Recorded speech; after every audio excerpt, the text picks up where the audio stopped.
Hello and welcome back to the channel. Delighted to have football fanatic Colin Logue to join the podcast tonight. Tell you what, it's been hard work getting him on, but he's here. He's usually busy. He's a coach, referee, parent, devoted Man United fan, so it's not been easy.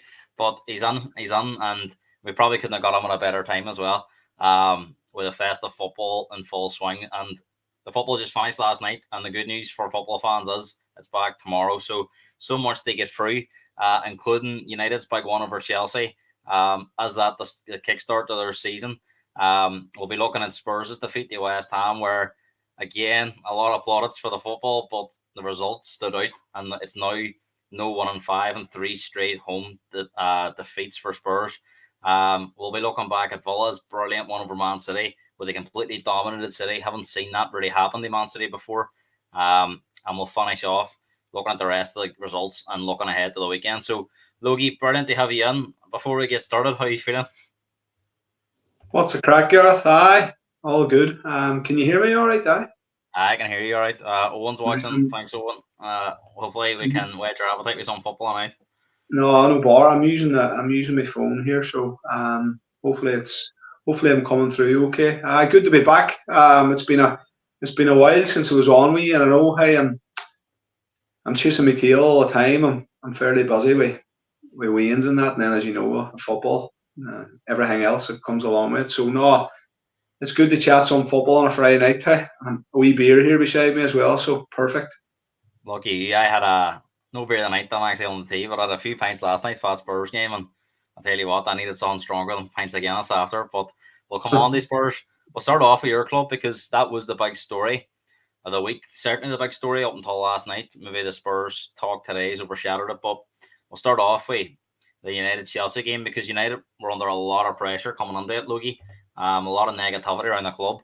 But that man again, Mc Tominay, steps up, and it was a very, very strange game, I thought, because it was entertaining, but for the size of the clubs, it had a feel that it wasn't like a top-level game. I don't know how you felt about it. What was your thoughts on the game? Aye, you're probably right. First of all, delighted to get 3 points. I didn't know how that game was going to go after the Newcastle game. That was Saturday night, I think.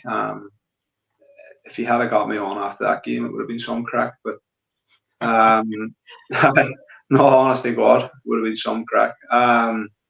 No, delighted to get 3 points. Didn't know, as I say, that game could have went either way. I just don't know about United. I don't know what we're going to get when they come out and play. That was a feeling about the two teams, isn't it? You just didn't know what you were going to get on that game.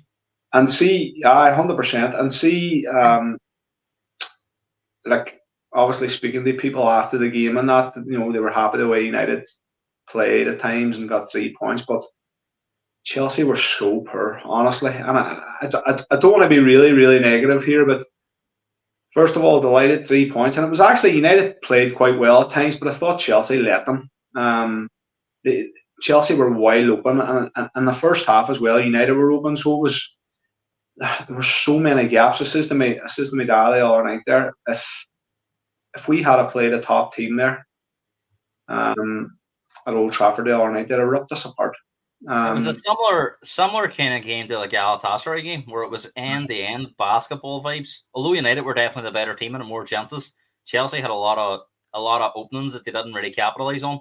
You know, whereas United were getting shots off, Chelsea's like some Mudryk and Jackson, their decision making on the final third let them down.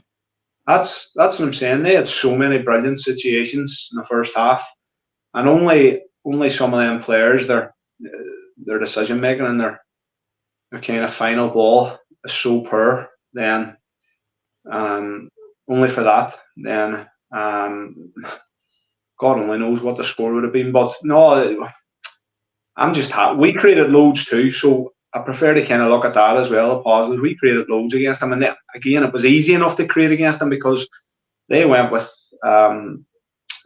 Jackson, Sterling, Cole Palmer, and Mudryk, and I'm not sure there's a wild lot of protection there for the back four and at midfield two of, who was it? Caicedo and Fernandes. Caicedo's gone. it just hasn't happened from at Chelsea. He doesn't look anywhere near the same player. You know, he was stopping a lot of attacks at Brighton. I mean, he was getting he got an absolute run around on Wednesday night, and all our games I've seen him.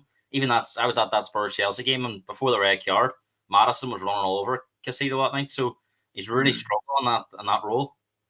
I think it's hard for him too. First of all, it's hard, obviously, going to a bigger club, a new club, a massive price tag, an unsettled team, and an unsettled club probably at the minute as well. So it's going to be hard for him.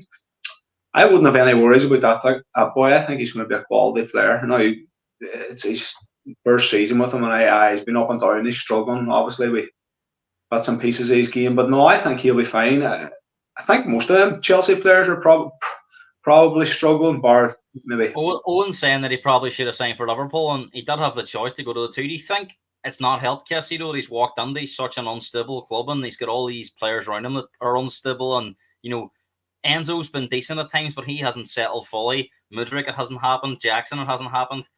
Palmer's probably the only one that's hit the ground running. Sterling last year was pretty poor. He's better this year. But a lot of the Chelsea signings have struggled.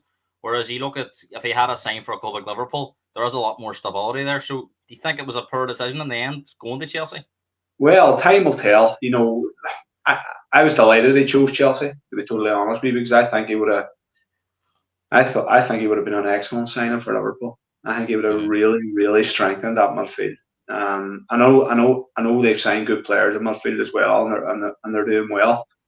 But I couldn't believe it at the time that he chose Chelsea, and I was over the moon, to be honest with you. You can imagine him on there, Gareth, and that Liverpool team. And he wasn't the only one, because Lavia as well seemed Chelsea. So what do you think the fascination is with Chelsea, because they're struggling, aren't they? Well, first of all, they probably offered more money. Second of all, you know yourself, London's massive for these types of players. So and that's, you know, unless you've maybe grown up supporting United or Man City or Liverpool, then, you know, see, it's very, very hard for these foreign players coming on. They turn down London, and especially when these London clubs are matching the wages or better than them, you know. So it's the London life. It doesn't say a lot about the player, but because for me, if you've got a decision, Liverpool or Chelsea, I mean, it's not even a hard decision. Because you can talk about history, recent history, and even to be fair, Chelsea have won a lot in the last 15 years. But looking at it currently, Liverpool have a stable manager, a team there that's proven. And I mean, it wasn't they say it would be a permanent Liverpool. It just doesn't say a lot about Basuma or about Caicedo's character for me that he's chosen Chelsea.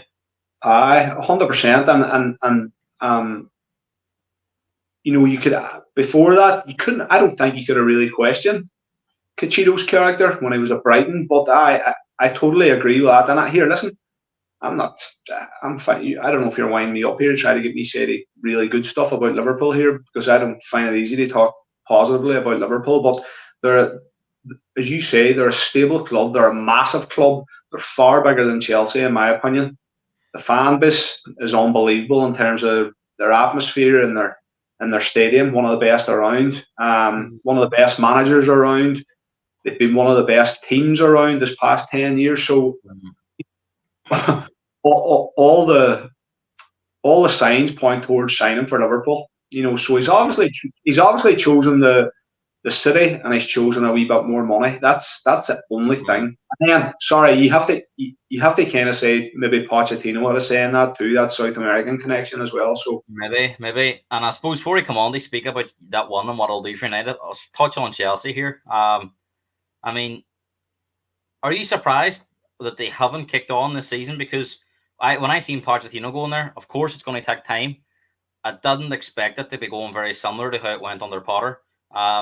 Because I thought lessons would have been learned, and they did help him in the summer in terms of he doesn't have that problem that Potter had where he had 40 players in the squad. They sold a lot of players. They make room for players coming in. A lot of players left on loan, free transfers to Saudi Arabia. So he doesn't have a bloated squad in terms of, he still has a big squad, but not as big as it was under Potter, where I mean, this was crazy. What we heard that when Potter was there, he was taking an 11-a-side game, and then his assistants were taking a 9-a-side game, and they all cycle the pitch because there was that many players, which is absolutely crazy. So he hasn't had them kind of issues, but I mean, they're really struggling. I mean, and the big games that we've seen, apart from Man City, they've done okay, but I mean, they were really, really poor on Wednesday night. Pochettino made some excuse about United having an extra day to recover, but I'm not buying that because Chelsea aren't in Europe. United have played far more games than Chelsea this season, and they just look disorganised. And it's not something you associate with a Pochettino team, is it? No, I didn't see that performance.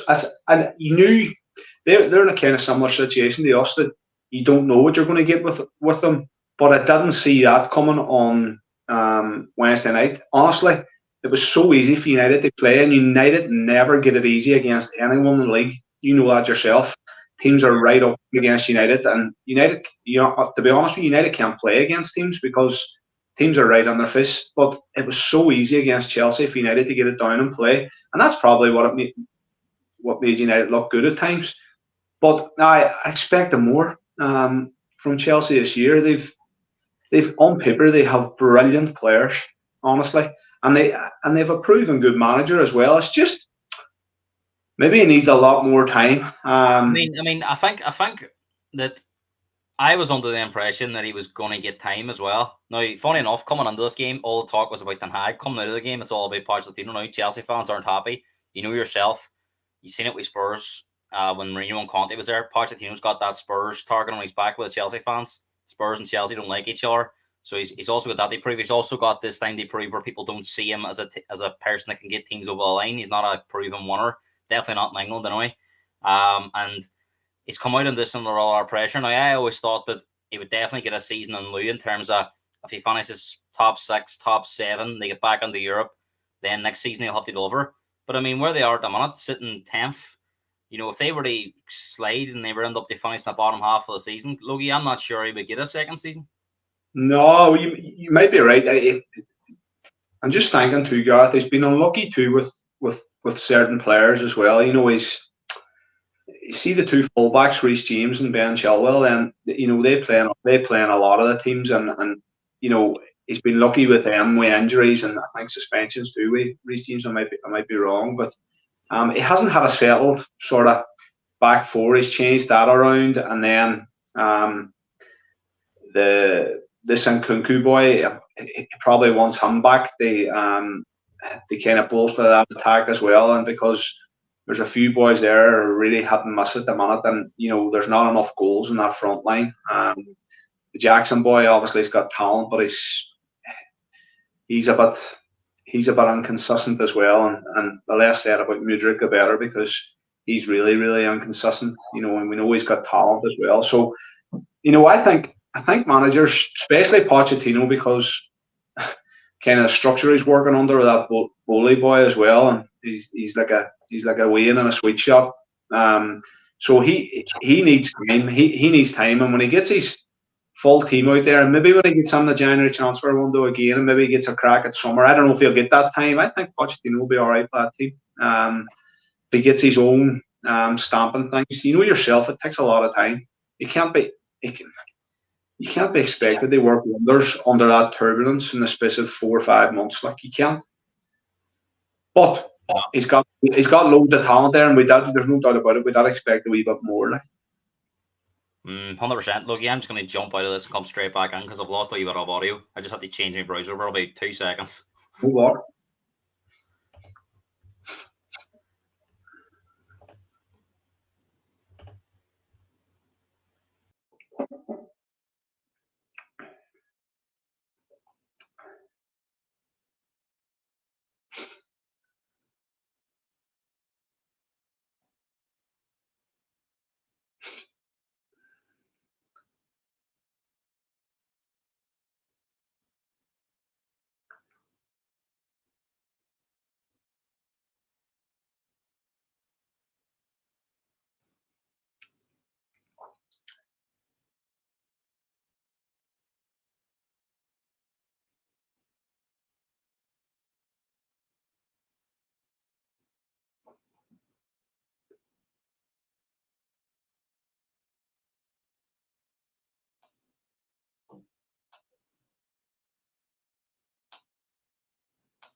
There we go now. There we go. That's us back on.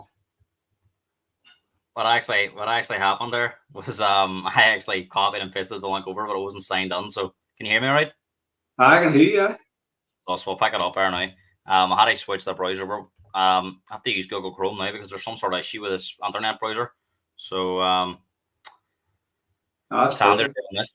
But no, we'll come back on to United now because as we says about Chelsea, there are a lot of issues. United were having issues as well, Logie.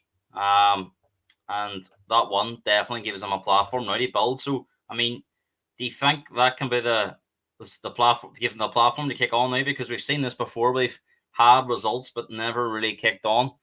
But I think that's probably the biggest one they've had for a long time now in terms of beating that team. I know Chelsea aren't maybe where they are on the table, but they're still regarded as a big team. I'm still seen as a big test. They have a lot to prove, United, Gareth. That victory or that one against Chelsea won't give a lot of confidence. They loads of United fans. Trust me, they've let us down too much. Again, I said to you earlier, I don't want to be too negative, but they seem to be okay at home against anyone. They'll compete with anyone at home, and you would generally fancy them against most teams at home. But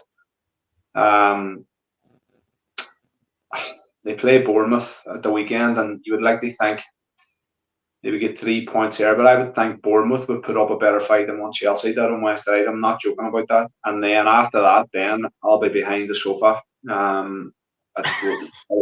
away to Liverpool. I'm not joking. I'm serious. And like the Newcastle game was a real, and we've had plenty of lows. Trust me, over this last number of years. But the Newcastle game was absolutely horrific. They were dominated from minute 95, really, weren't they? And I can't, you can't forget that. It's just really strange how the club can just go up and down. It's not the club, sorry, the players can, and the performance, or not even the performance, the performance level. There's a comment here actually says, wait till they come to Liverpool. And I think that's the most damning verdict, Logie, that Liverpool fans were, even when United were maybe going for a bit of a after Ferguson, they were on a bit of a down. I don't think Liverpool fans ever look forward to it as in terms of we're going to pull United apart. They always seen it as a a potential sticking point. We've seen Neville over the years talk about even when United when they're pumped, when Liverpool were playing us, we always seen it as a very difficult challenge because they would up their game. But you sort of sense that Liverpool fans are rubbing their hands at the thought of playing United in a couple of weeks' time, and that mentality that United once had is completely evaporated, and that if they were to get an early goal, everyone would just expect United to crumble. So, I mean, do you think that's the most damning part of it? Is that Liverpool fans are now looking forward to playing United, whereas before it was always a battle. Now they're looking as we can embarrass them again because there's been 4-0, 5-0, 7-0. There's been some hammerings in there over the last couple of seasons. Yeah, Anfield's one of the hardest places to go in Europe. Never mind the Premier League. So no, it's always been our toughest away ground to go to, and of course they can be confident they're going well, and they've shown in the past that they have our number. But who knows what United could turn up in that game? See if, because let's be honest, there's talent in United squad, and they've shown at times when they put it together, they can be a decent side. But as I say, I have no confidence in it. But who knows? Maybe Liverpool's getting a wee bit too ahead of themselves. Well, James is actually saying I can't even think that far ahead. Crystal Palace tomorrow, one game at a time, and I think that's probably the best way for Liverpool fans to beat them on it, because they're going well, and we'll come on to talk about them in a wee while because there's a lot of talk about them being title challengers. I'd love to hear your thoughts on that as we move forward tonight. But I mean, sticking with that, sticking with United at the minute. I mean, a lot of talk this week before the game that Ten Hag had lost maybe 50% of his dressing room. Certain players weren't playing for him. We're hearing thought that they're not enjoying the training. They're working too hard because they're working too hard and they don't see why they're doing the work that they're supposed to be doing. And there was also all them stories back in pre-season where they felt they were overworked in pre-season and they weren't allowed downtime.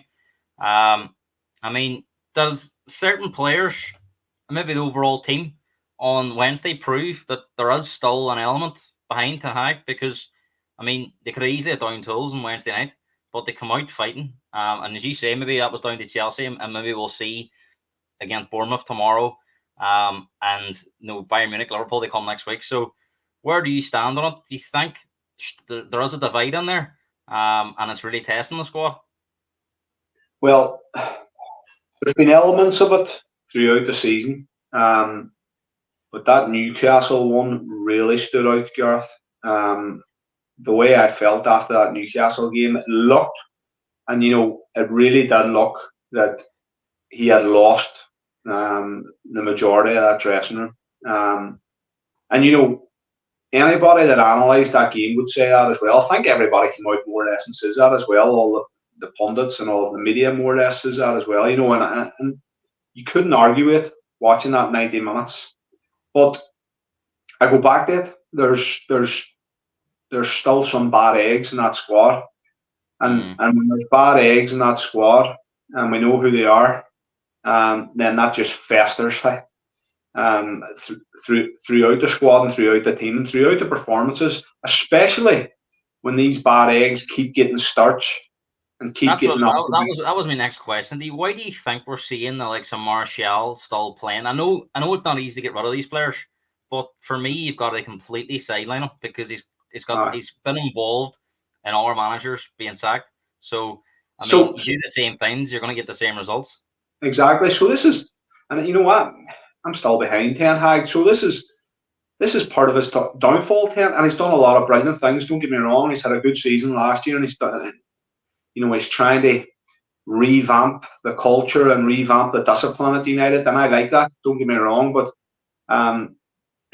this idea of giving players like him, Martial, chance after chance, still when he continues to let down himself, the club, and everyone else, is crazy. You're never going to change him. Honestly, it's done now.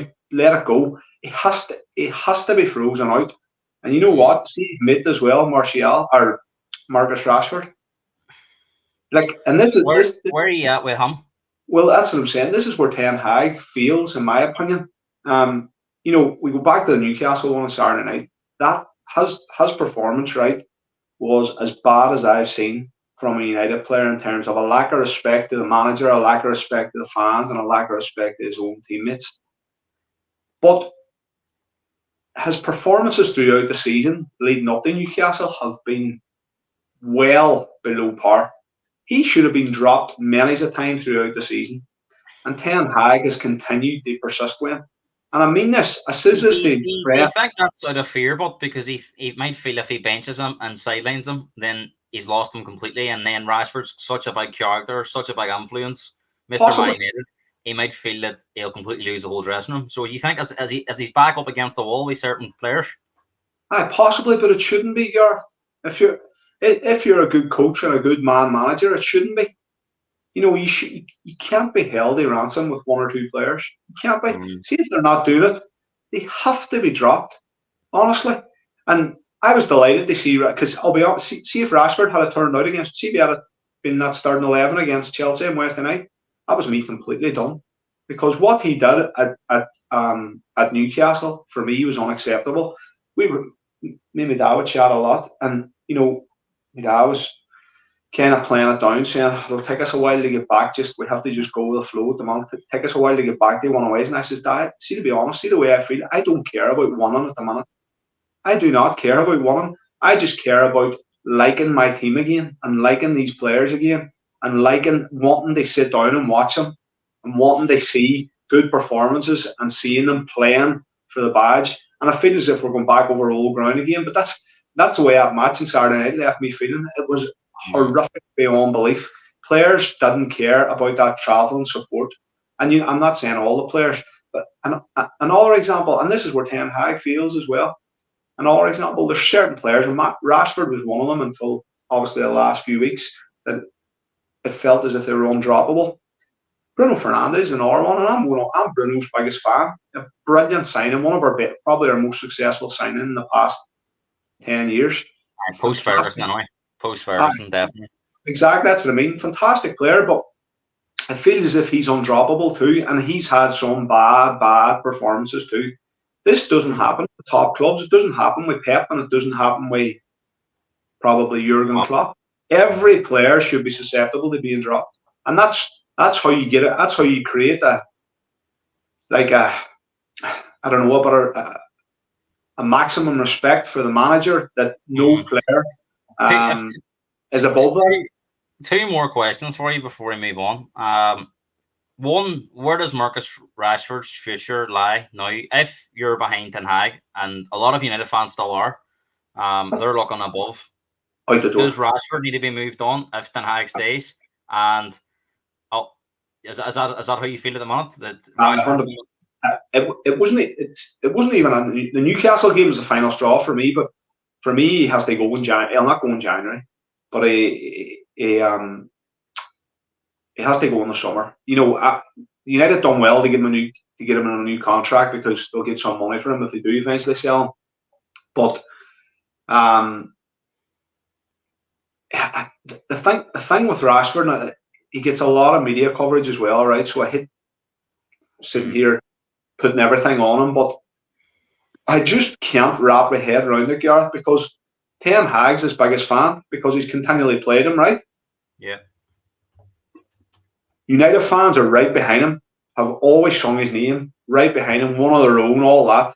United have given him a new contract, a bumper new contract, the 150 grand or whatever it is a week. And yet, he continues to not only perform like that, he continues to show a bad body language, a lack of effort, a lack of work rate.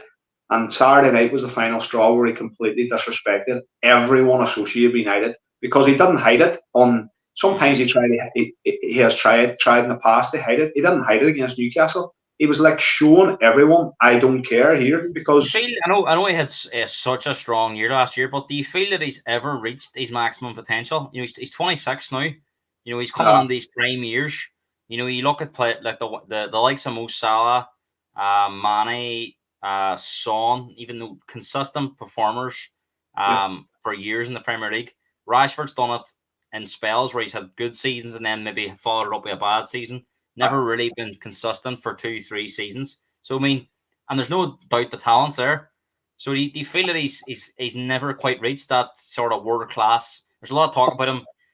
I think he's a player would come under the category as he's got world class moments on him, but he's not a world class consistent performer. Totally agree. Yes, and that's why I think he has to go. Somebody says it. I can't remember. It was somebody. I think it might have been Jamie Carragher. In fact, it was Jamie Carragher. Marcus Rashford will not take United back to where they're supposed to be or where they want to be, and he won't. He just won't. He's 26 now, and he's, as you say, he's had one or two good seasons, more probably, but really, really inconsistent.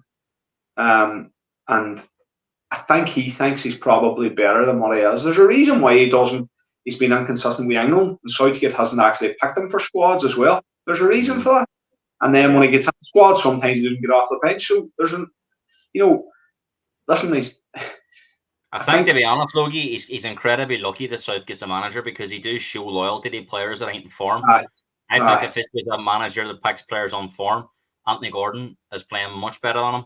Sterling's playing much better than him. I don't see how he would start for England in the Euros, but I think because Southgate is loyal to what he has, he may well find himself still playing. But the one question I want to ask you is leading up to this Liverpool game, that record's going to resurface again where United really struggle on the road against any team really in the top half of the table. I think their last away one against a team in the top 9 currently when they played them was Spurs away when they beat Spurs 3-0 in Nuno's last game, where Spurs had really down tools that day. And realistically, United only had to turn up one, and Nuno was actually sacked less than a day later. So over 2 years since that last one, Logie, October 2021, a lot of defeats in there. More recently, I think it's only been one under Ten Hag. They've only had one draw away at Spurs, 2-0 up and drew 2 each. And that was a manager to Spurs as well. Ryan Mason was stepping in for the final few games. The rest of them, they've been beaten, and some of them, they've been heavily beaten. If you look at the Man City, Brentford, Liverpool, I think Emery's first game at Villa, they lost by 3. So there's been some heavy beatings on there. It's not just been the results. because results can go either way sometimes, but it's the manner of the performances. What do you put that down to? That Ten Hag, since he's come on, hasn't been able to perform. No, if he was to be sacked tomorrow, say, he wouldn't have ever took United in a way big team and won a game. So for as well as he's done last year, that was still happening last year. So what's your opinion on it? Well, he's obviously has to take part of the responsibility as well, because it's more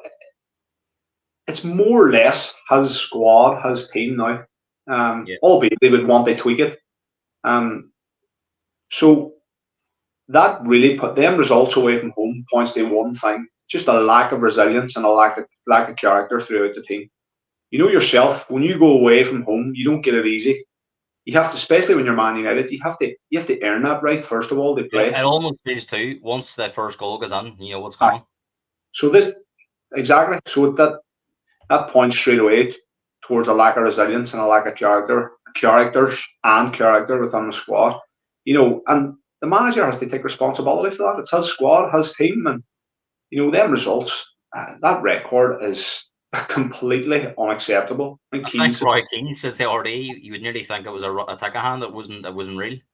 When you see it in black and white right in front of you, it doesn't look real, and that's incredible. That is absolutely. And you can't even think of any of them games where they've lost. You could go, they were unlucky there. Every one of them games, they were well beaten. And even I remember that draw.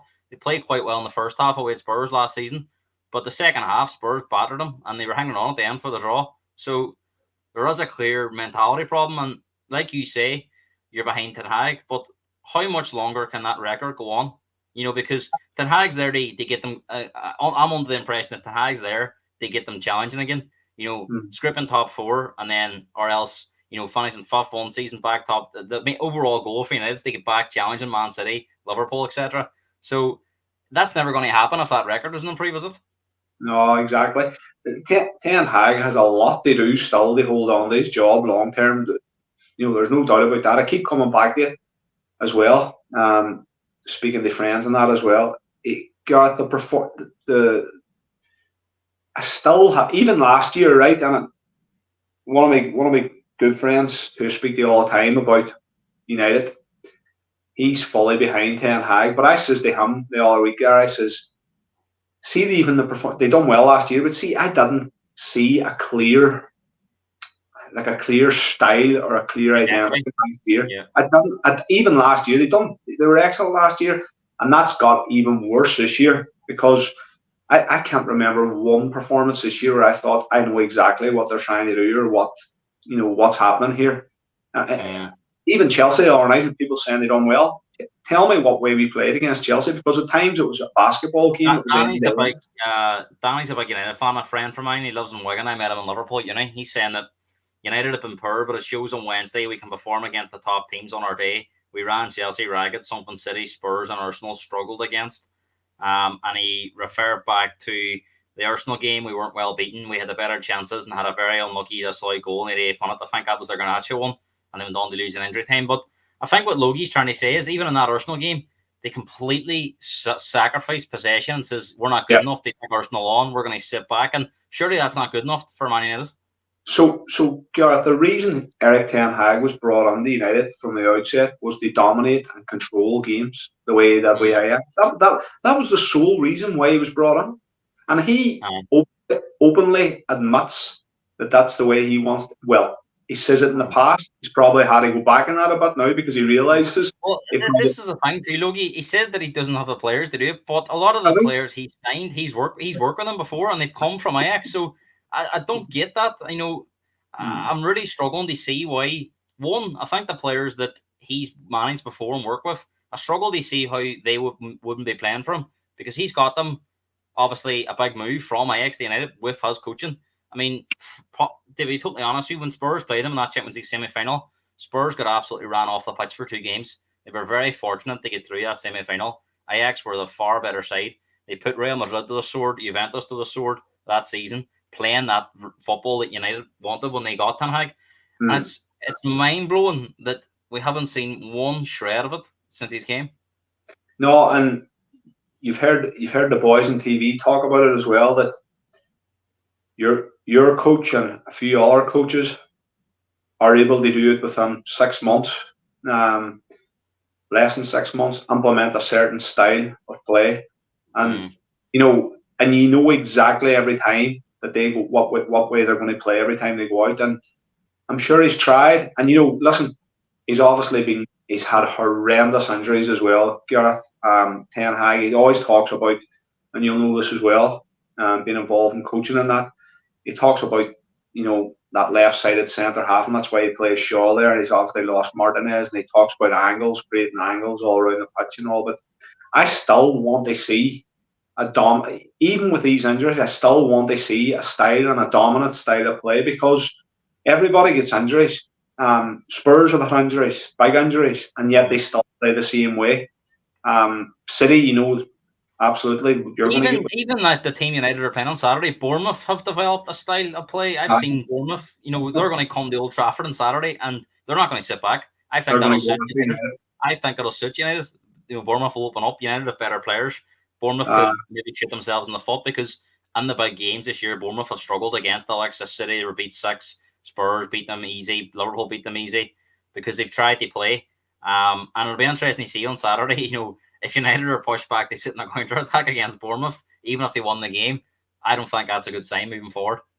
No, I know you say United have better players, and it might be a bit like the Chelsea game as well, because they will come after us as well. There's no doubt about it, Bournemouth. But I think we're so open at times when we go forward, and see if Bournemouth do want that ball back, then it could be against us. That's funny. So on a positive note, United. We talked about players maybe not setting an example in Rashford. One player definitely set an example is Mc Tominay.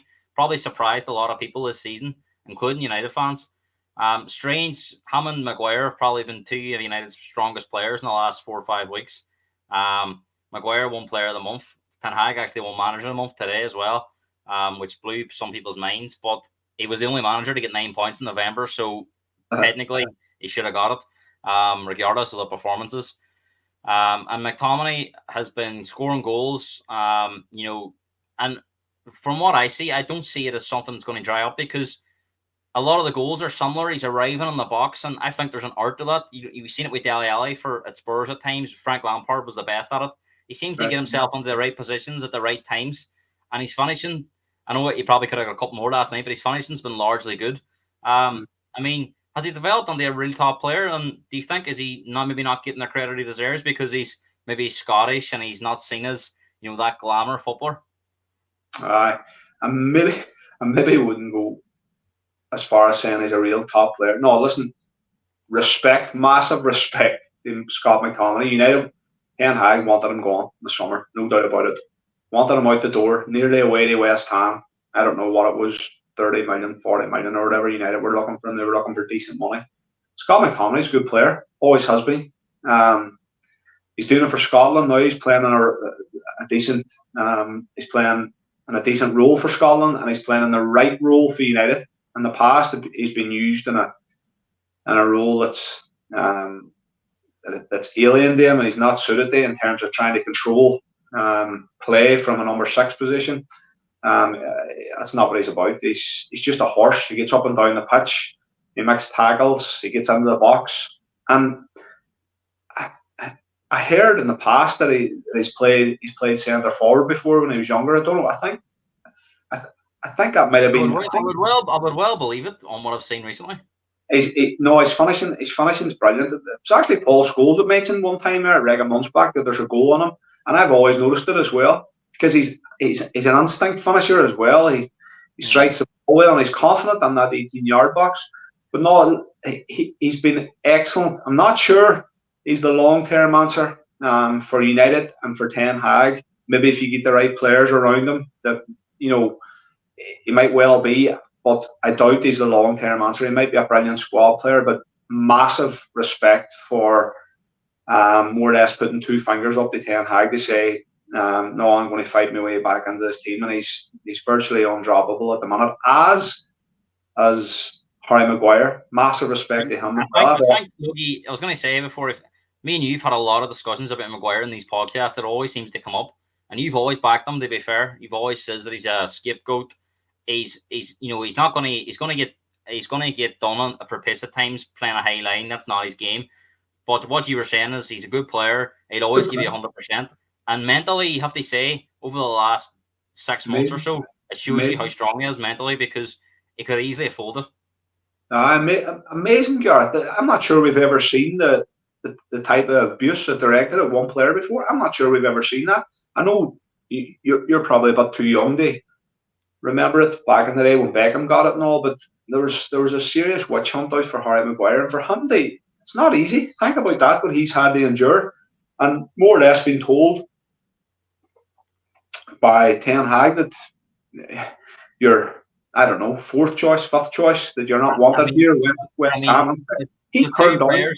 The two players he wanted gone have probably saved his job in the last month. Exactly, and I'm sure they resent Ten Hag still. Let's be honest, they're human beings. I'm sure they underneath. To be honest, I just think they're ultimate professionals, and that's something United haven't got a lot of. And that's why every United fan at the minute has to tip their hat to them, because Ten Hag's backed all these players, and yet some of the performances are putting on.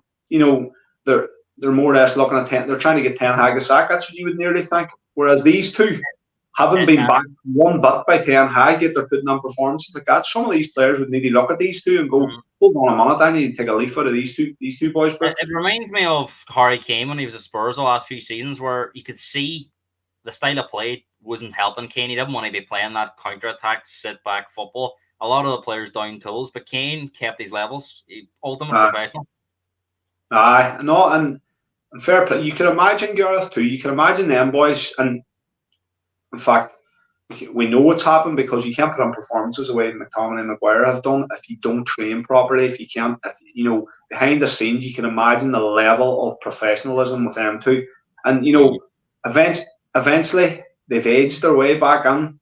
Important goals, McTominay over the past number of months, and then he's eventually became a regular. He came off the bench one or two times and got a goal. Eventually started games and aged his way back in to be a regular in the 11, and he's virtually undroppable at the minute,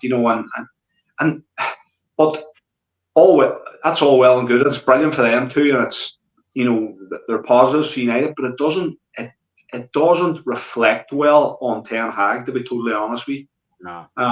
It doesn't reflect well because number one, he wanted them away, and number two, he's had to crawl back to the two because it smacks of desperation now, and he's doing anything he can to save his job, really. And I don't think long term that is going to work. I do think United could struggle in the next few weeks, but we're going to finish on this because Danny he just commented there a few minutes ago was saying to me, all these podcasts are doing so negative about United. He is back into Ten Hag too, but unfortunately I'm judging with my eyes. And although the results have been good, and as I say, you're level on points with Spurs, just 3 points behind Man City, has the negativity and criticism of United been over the top? Because they've actually won more matches than Spurs in the Premier League. They've won 9 games. Spurs only won 8. Now, United are in the situation where it's a feast or a famine. They're not drawing games. They haven't had one draw in the league. It's been a win or a loss. And sometimes points-wise, that can help you because you're picking up a maximum of 3. But I always feel, Logie, over 38 games, the league table never lies, and I'm not sure that's sustainable. I don't know what this guy Danny's saying. I don't know. I'm only calling it how I see it. Right. First of all, look at take away the league. I think our goal difference in the league sitting at 0 or something. 0. It's 0. So the amount of goals we scored has been horrendous. I think we've won games by 1 goal. We haven't looked at blowing teams away. We've never dominated teams. We've scraped over the line against teams week on week, and then some of the performances have been absolutely awful. And then you add to that the Champions League performances against, in my opinion, a relatively easy enough group that you should be comfortably getting out of in second place. And you know what? Borderline competing with Bayern Munich for first place as well. So, taking all that into consideration, the performance levels and, the points tally and all that. I don't think it's anywhere near, considering the money he's spent and considering the players he's got in. And it's it's largely down to has players. Do you feel United are very fortunate they have the 27 points that they do? Probably. If you look back at some of them games, they could have easily lost a lot of them games. I always talk about the first game of the season. Jesus, that first game of the season. I think was it Wolves, I think. And that's really been the story of United season. That first game has kind of been how it's been. 100%. Gareth, them games, a lot of them games that United have won by the odd goal, they could have easily lost. And I'm not a negative person. You know that yourself. I'm positive with United, and I'm still positive behind Ten Hag, but I have massive doubts with him. Listen, I really hope he proves me wrong and turns it round and goes on gets United comfortably into that top four and possibly challenging for the league at a certain time. But I have massive doubts. I want to see us dominating teams. I want to see us have the ball all the time when players are injured. And here's another thing. I know you want to move on. See if Spurs go down to 10 men. See if Arsenal go down to 10 men. See if Man City, Liverpool go down to 10 men. You'll still see them getting a lot of the ball. You'll still see them camping in moments in games in the other half. See if United go down to 10 men. It's been proven a number of times. They will be camped in their 18-yard box. They can't keep the ball. It's survival football. Do you know what? We're going to move on because I think this ties in nicely. Now, Spurs and United are on the same amount of points, but the two moods around the club couldn't be more different. You couldn't pick them any wider apart. United is very negative. A lot of the fans aren't happy. Whereas Spurs, who, they're on this really, really sketchy run of only 1 point in their last 15. And usually a team in that run of form, the manager's under serious pressure. But there doesn't seem to be one critic of it, definitely from the Spurs background. I've seen a lot of neutrals and a lot of media getting involved today and over the last few games. But last night, the bubble really was well and truly busted because they did have a wee bit of he thought it was maybe a turn in the corner back to good results after that Man City game. And Spurs last night, you thought that was a great game for them to get 3 points and kick on, and it didn't happen. Logie, what was your thoughts on? Did you watch the game last night? I've seen most of it. I want your thoughts on last night's game because I couldn't believe what happened in terms of Spurs losing the game because I think them first 45 minutes is up there with the best 45 minutes I've seen from any team this season. The speed of way they moved, maybe didn't create enough chances, but I think that is down to maybe a wee bit of we haven't got the quality of the likes of Man City, Liverpool in that final third quite yet. But the way they moved the ball and West Ham were I think a commentator at one point says this is relentless from Spurs. Every throw-in, every goal kick, every corner, it was short, played. West Ham were really struggling. And it was crazy to think at half-time that West Ham would go on, they won that game. So, what was your thoughts on it? Well, I seen most of the first half and they were excellent right enough. They probably missed Maddison there. They maybe killed the game for them as well. West Ham couldn't get near that. The stats I think they had 80% the ball in the hole for. You usually see that in a 10-minute spell, but for 45 minutes, West Ham were camped in their own 18-yard box. It was ridiculous. I've never seen anything like it. I think James Maddison is that wee bit sprinkle of stardust. He probably would have killed the game in the first half with a I don't know. He probably would have put somebody.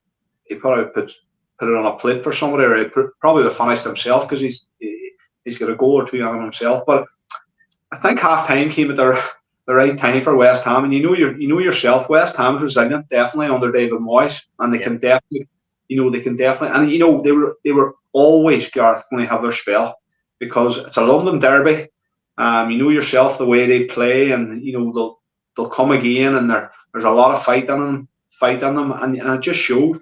And then obviously it was the worst possible start to the second half, and then a lot of critics about Spurs' defence, but I don't think they can do anything about that first goal. How that transpired, a double deflection straight into Bowen's path. If West Ham done that 100 times, it would never happen like that again. It couldn't have felt any perfect for Bowen, could it? It's a great finish, though. Great finish. He took it really well. No, I don't know. I wouldn't be reading too much. I think you put up something recently saying never change, Ange. I wouldn't be reading too much on it. Like it was only a month or two ago. I was saying, I wonder if we got the wrong boy. I would love to have somebody like Ange. But it is great to watch. I mean, I was watching the game last night, and I mean, from what I've seen in the last few years on the Mourinho and Conte, and even if I go back to Poch, I don't remember us playing. It's more the speed and the intensity we're playing at, and we'll come on to that. Maybe that's why they're dropping off in second halves. But I mean, it's absorbing. I mean, when I'm watching this, I'm totally hooked into the game. It's constant. The ball is always in play. If you notice, a goalkeeper, all the players, they do everything quickly, throw-ins, everything that's pass and move quick, and they're just missing, as you say, that wee bit of being clinical when the chances come. But as you say, they're probably not creating enough chances for the amount of openings they're making with a good play. I think at the minute between the boxes, they're excellent. I think in both boxes they can do a lot better. I know you had that centre half who's been a revelation on there, Van de Ven, and then you had James Maddison. That's two massive players, Gareth. Especially James Maddison, I couldn't believe before he got injured how good he was. I thought he was as good as anything around the Premier League, to be totally honest, before he got injured. So I can't argue with anything he said. The style of play has been. I love watching them myself. I think they're unbelievable, and then I love watching Postecoglou post-match, pre-match. I think he's just got everybody in the palm of his hand, and he's just so charismatic. He seems as if he's strong. He seems as if, to be honest with you, dare I say it, we were speaking in work there too as well. He has a touch of Fergie about him. I don't know. He just seems strong. He seems as if he's a player's on his side. You wouldn't want to cross him, but he's also, you would love to play for him. I think he's a wee bit of Fergie about him. And we were saying, listen, I don't want to offend the boy keeps commenting there in the podcast about Ten Hag. I don't want to be too negative with Ten Hag, but we were saying, maybe we missed a trick with him. And no disrespect to Spurs, but maybe we did miss a trick with Ange Postecoglou. And I know you mentioned there too as well, the Celtic fans that we know as well what this is in the past, that they did run out of steam at times in the second half up in Scotland. Postecoglou's teams, but probably the quality of opposition up there didn't maybe punish Celtic enough the way the Premier League does. So we spoke about some of the positives there. Now you have to look at the negatives. Unfortunately, there is a few negatives going around at the minute. I mean, they have that stat where they're the first team in Premier League history they take the lead in 5 straight games and not won any of them, and they've actually lost 4 of them games. I mean, 3 straight home defeats. It's not something that happens at Spurs that often. I think if they were to lose on Sunday, it would be a really, really, it wouldn't happen in the last 20 years or something like that. So it's hard to put your finger on it because, as you say, the performances are really good, but where is it going wrong? Because it seems at the minute they're I think Ange is being, he's still learning as well because it is England, but he's being shown the difference between England and Scotland. You don't take our chances in this league, and the quality in it punishes you because I don't think the goalkeeper made a save last night, and we lost the game 2-1. The first goal, as I say, there's not much you can do about it. It's a bit of bad luck. But the second goal was really avoidable, and they were careless at the back, and the goalkeeper comes out and he gives it straight to Ward-Prowse, and just one of them nights, even Ward-Prowse, he's locked some because he actually misses the first one and it just falls nicely for him. I mean, obviously we were chatting there about are they running out of steam, but do you think is there a wee bit of bad luck and things are going against them? Because I don't think they've done an awful lot wrong last night. No, I didn't see. I wouldn't be worried too much. I know they're in a run of losing a few games. I just think if that performance level keeps up and they stick with the principles that Big Ange just coaching them with, I think he'll be fine. I think he'll turn that result. Listen, Gareth, Spurs were never going to be challenging for the league this year. Like, so see anybody. Do you think has that worked against them a wee bit, that they started so well, it raised the expectations, and in the end, it was always going to take time, wasn't it? This is the oldest boy, my son. there a couple. It was about 3 or 4 weeks ago. He says Spurs, and I said, "Trust me, son. Spurs will be very lucky." And this is no disrespect. You don't want to hear this, do you? No disrespect to Spurs. I said they'll be very, very lucky if they finish in the top 4 or 5. That's the truth. And say Spurs finish 6th with this style of play, just outside, and if the gaps close in terms of points tally, then it's a decent season, Gareth. People almost seem to forget because they started so well that it's as if for the first 10 games or so, Harry Kane's name wasn't really been mentioned in reference to Spurs, more so what he was doing with Bayern Munich. But I think over the last few games, you've seen how big of a miss he really is. Of course, he was always going to be a miss.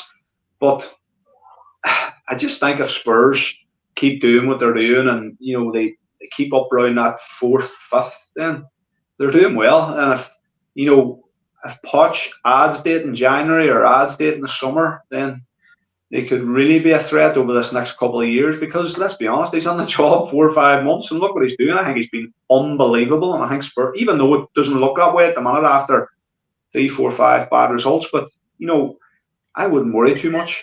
It's really surprising because when we lost them players, I thought, oh my God, we're going to fall off a cliff here, and we kind of have in terms of points, but the performance levels haven't really. The first half against Villa, they should have been 4 or 5 up. They battered West Ham for 45 minutes last night. And even the Chelsea game, they did give away a lot of chances towards the end, but they were right in it with 9 men up to the last kick. And they had a couple of chances to equalise. And that was with 9 men. The Wolves game was the only game I was disappointed in. So out of the 15 games, I think Spurs have played quite well in 14 of them. And for him to have that impact with the players that's come on, that the likes of Højbjerg and Lo Celso, who haven't really been favourites at Spurs with the fans, but even they're playing better. Look what he's done with Pedro Porro, who was poor last year. He looks a really, really quality player at right back. He seems to be getting the best out of these players.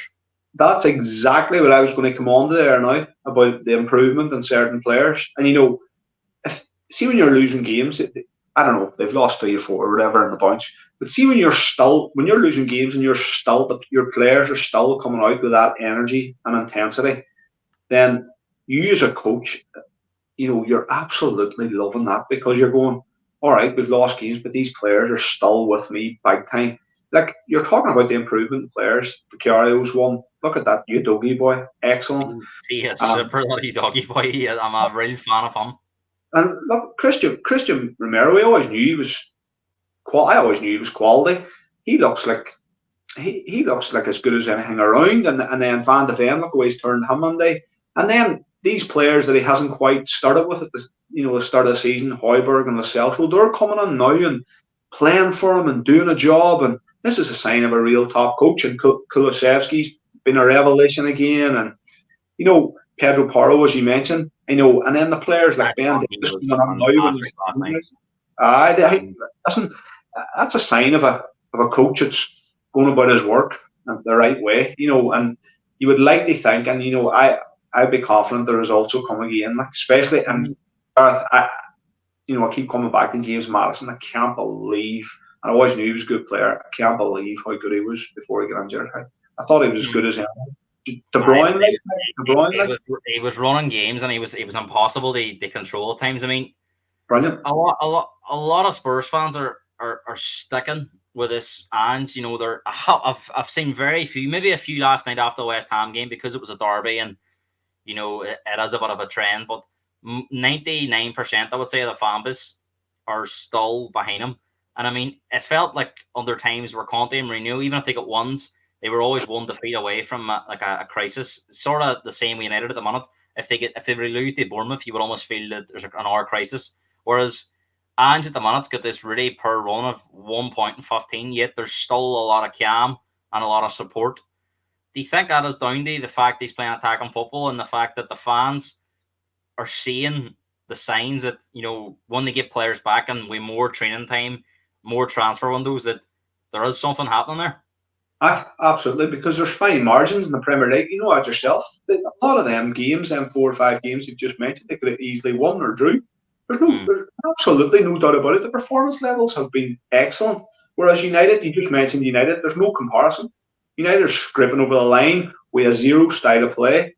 And teams are having the majority of possession in these games, and dominating United, and United have looked ragged. There's no shape. There's no domination for periods, whereas Spurs are completely different, and they're just coming out on the wrong end of the result.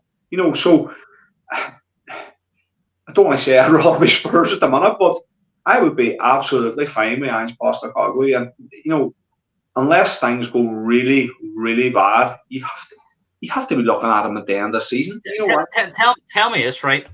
A lot of people are having their say on this style of play he has of him. If they were to play the same way on Sunday against Newcastle, let's say they batter Newcastle and go 1-0 up, can't finish them off and get beat 2-1 with very few shots against them. How long can that continue before the fans do turn? Because, I mean, it's very well. I mean, I'm very much behind him, but I do think he needs a result because this Premier League is ruthless, and sometimes fans, they can turn very quickly. I mean, how many critics would he start? Because he's not, I think Klopp and has, it was very similar. I remember his first season, there was times where they were brilliant and then times where they were poor. And in games they were found out on. I remember famously a 3-0 defeat away at Watford, stuff like that. But Klopp had that pedigree at Dortmund. A lot of people still say Ange has come from Scotland. How many times are we going to hear, oh, he thinks of Scotland down here? And I think he's a very smart man. I totally think it's the opposite way around. I don't think he's naive and he thinks he can do the same in Scotland here. But he really needs to get a result or two because, as you say, if we were to lose our next 2 or 3 games or maybe lose 2 and draw 1, you're going to find yourself sliding down the table. No, I think he's come out and says as well. He says about the style of play. He says, "I just want to win," and that and that's all well and good. And listen, Gareth, Spurs could lose easily to Newcastle at the weekend, easily here. So Spurs could be in a fantastic run at this minute in time and go and lose to Newcastle. Newcastle's a quality team. It's frustrating because if they were to lose on Newcastle, like last night, I found it very difficult to be critical because I think even the players, whereas you say about United, maybe players not giving 100%, I think all them players at the moment are giving their all. They're giving everything. Some of them just maybe aren't at the level of the likes of Man City, Liverpool, Arsenal players, and it shows. I like Brennan Johnson, but I mean, if someone like Alvarez, I don't want to compare him to Haaland, but if Alvarez or Foden get them chances that Johnson had last night, they probably put at least 1 or 2 of them away. It was a lot of shots were weak and they were going into the keeper's hand and not really testing the goalkeeper. So I think he's having to do that. But I mean, it's very hard to be critical. So I mean, I'll find myself on Sunday if we lose the game 2-1, have 70% of the ball, have 20 odd shots, and get beat. I find it very difficult to be critical because I've never quite seen a team that are playing so well and have very few points in the last few games to show for it. I'd be the same as you too. There has to be a sense of put the brakes on here and really analyze it. What many games is he in? I don't know. Was it 15 or something? Would you be worried that the fact that the second half against Villa and the second half against West Ham, they really looked like they ran out of steam? I mean, is that down to Ange's pressing, that they're relentless with that press and they're working very hard? Or do you think it's just down to the lack of squad depth that they have at the minute? Because they've got nobody off the bench to change the game. Well, it's also down to the Premier League as well, Gareth. It's also down to the teams you're coming up against who are going to, during games, they're going to figure out a way of maybe getting themselves back into the game. So, at the minute, Spurs haven't got that because all their players, if players are injured, like Matt, we only got Romero back from suspension. Madison's injured, Van de Ven, Bentancur. There's 3 starters. Sarr was injured. He's just come back last night, come off a bench. I mean, when I looked at the Villa bench, the Villa brought on about 3 or 4 quality players to change the game. Spurs had a youth bench and a couple of players that really defenders that maybe it wouldn't come on to change the game. Even last night, West Ham probably had a stronger bench than Spurs. So do you think, is it down to the lack of squad depth that he's unable to change games, therefore players are having to work harder to stay on the pitch? Or is there a worrying trend that his style of play isn't sustainable for 90 minutes? And I mean, Spurs haven't been in Europe this year, so we're only 15 games in. Is there a risk that they could completely burn out in the second half of the season? I don't know. There's probably an element of that, but that's what I'm just saying to you there now. The teams that they're coming up against, they're going to get periods in the game as well. They're good sides, and they're going to figure out at times how how they play against Spurs. And if there is a wee drop off in energy in the second half, then they're going to capitalise on it. If I was you and if I was a Spurs fan, I'd be really excited. No, I am, and I do think if you keep playing this way, it's very hard to see how they could keep getting beat. No, but what I'm saying is, I'd be excited. I'd be looking more long term. I'd be going, imagine if we upgrade in some of these players and get them playing the way Ange wants them to play, but with a bit more quality. That's what I'd be thinking. I'd be thinking further down the line. I'd be thinking in January or the summer of next year. He's not, as you said, he's a smart man. He knows the crack. He knows he's getting the absolute maximum, in my opinion, out of 90% of these players. So if you can imagine him upgrading some of these players with a wee bit more quality, then you would like to think that it could take Spurs even further. So that's the way I'd be thinking if I was a Spurs fan, because they're a joy to watch at the moment. Short, long term, I completely agree. But unfortunately, to be in the long term, you have to stay in the short term. And I mean, I don't think this run can, if we're sitting here with 3 points out of 30, that becomes a very different conversation. If we only get 3 points from our next 5 games, for example, I don't think it will. I think we've had a lot of bad luck too with injuries, and maybe not. Teams are punting. It seems to be that at the minute teams are getting two chances and putting them away, and we're getting beat. It's not as if the goalkeepers have to make save after save. I think a lot of these games we've been very unfortunate, but short term, starting on Sunday, they've got Newcastle, and then they've got Forest away. May well have a new manager. Hearing that Cooper could be out after this weekend.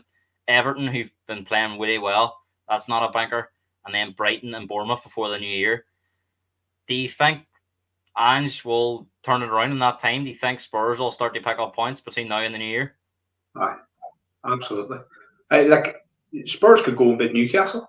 They could go beat Newcastle and Forest in their next 2 games. They go and get 6 points.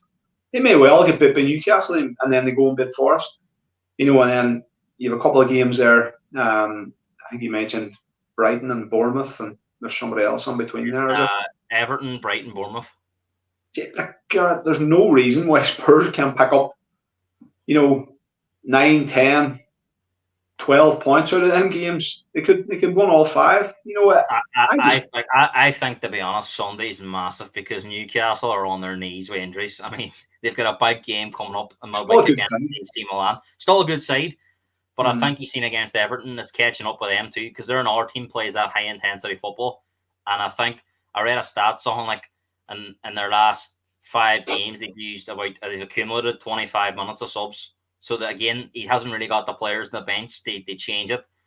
So I think this is very much 2 teams who Newcastle will see the same in Spurs in the sense there's an opportunity because Spurs are maybe a wee bit almost forgot how they won a game. They're creating chances. And again, if Spurs were to battle them in the first half and only be 1-0 up, Newcastle go into that half-time change room thinking, hey, look what's happened here in the last 3 or 4 games. So they'll take confidence from it. So I think for the neutral on Sunday, Logie, that's going to be a fascinating watch because I do expect the 2 teams to go at it, hammer and tongue.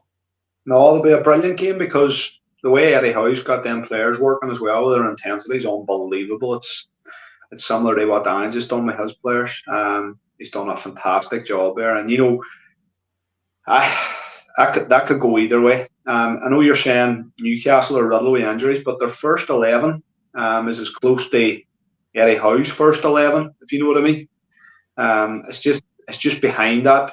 I'm not sure they have many players, a lot of quality to step on if anybody else gets injured. But their first 11 is as close to his starting 11 as he could get.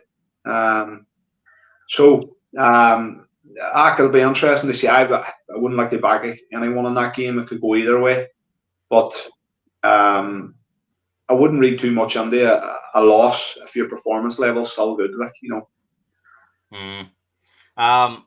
Before we move on to the weekend's games, we're not going to touch on it too long because we have actually spoke about United and Spurs and quite a lot of depth there. But I want to touch on this game from Wednesday night because Villa really put Man City to the sword, completely dominated them. Haven't seen that happen to Man City. Really, I can't think of a time where they were completely outplayed for the whole game. Obviously, there's been maybe spells where teams have I've played them, but it's been a long time since I've seen Villa would do team with Villa had done on Wednesday night. So I mean, before we touch on Man City, Villa keep on. They have this amazing home record, 14 in a row at home. They've got Arsenal coming on tomorrow evening at 5:30. It's going to be another great game. I mean, Paul Merson said today in his column, if Villa were to go and beat Arsenal, in his opinion, they're title contenders. I mean, where do you sit with Aston Villa? Can they really win the league this year? Okay, Merson's off his head. No chance. No chance. I've always been a man. I've done these podcasts with you for a while. I've always been a man that the cream will rise. For the next, the league's a third way through or something. Aston Villa will do well to finish top four. It'll be an unbelievable season. They'll be lucky if they finish top four. In fact, I'm saying now they won't finish top four. So I'll make that call straight away. They've been brilliant. Emery's a fantastic manager. Brilliant. I've always said that. I said it when he was at Arsenal.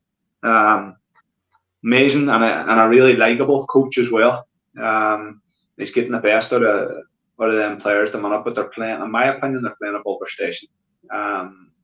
Says that about Spurs as well when they were flying up there. I think they'll tail off. They might well. They might well stay up around 4th, 5th, 6th, but 6th could be up around. It could be their level. I didn't see the game the other night, Gareth. I've just been hearing and reading and seeing bits and pieces. And I heard actually one or two Villa fans on social media saying it's possibly the best of Villa he's ever seen Villa play. I agree with. No, here, listen. He's getting the maximum. They're a good side, but they're one or two injuries away as well from going on a Spurs run, like what Spurs is on at the minute. So, no, I just think James is mentioning Man City here. He says put the pressure on Man City and they will crack. I don't know about that comment because I mean they've dominated England for the last number of years and they've just won the treble. But I mean, one thing that I've definitely seen in the last few weeks because I've seen Spurs and I've seen Villa do it on Wednesday night, almost play Man City, and as if they're not Man City. I mean, there was teams last year where were almost bit before they even took the pitch against Man City. We've seen Spurs say, do you know what, we're going to take you on. We've seen Villa say, do you know what, we're going to take you on, and they've got the rewards out of it. I mean, has a wee bit of the fear factor been lost with Man City? They've a lot of injuries. Even this, they've conceded a lot of goals. I mean, do you think teams are looking at Man City now and thinking, do you know what, Tay, we fancy our chances? I don't know, possibly, but fair play to them if they're having a go at City. City will more times than not. If you're having a go at Man City, good luck to you.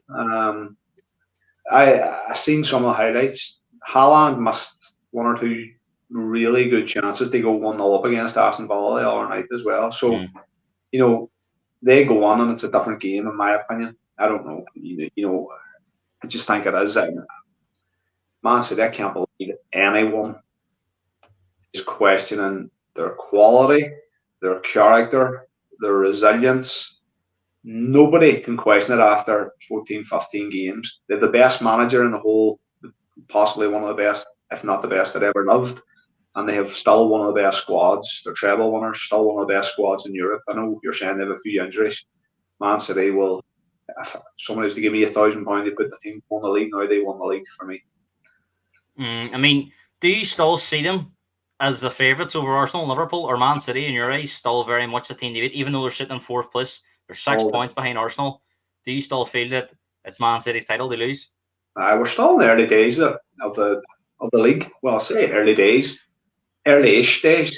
Man City, if you finish above Man City, you won the league. I'm really confident in saying that, even though where they are in the league, because it's been proven. And even last year, I think there was a period last year people were questioning them as well. Look what happened. Was it last year? Yeah. Arsenal were 7 or 8 points clear of them at one stage. Man City. Jesus, Gareth, you know yourself. Would you be shocked if Man City didn't win it? No, I wouldn't be shocked because there's quality teams in the Premier League. Arsenal's a quality team. Liverpool's a quality team. Could easily win the league.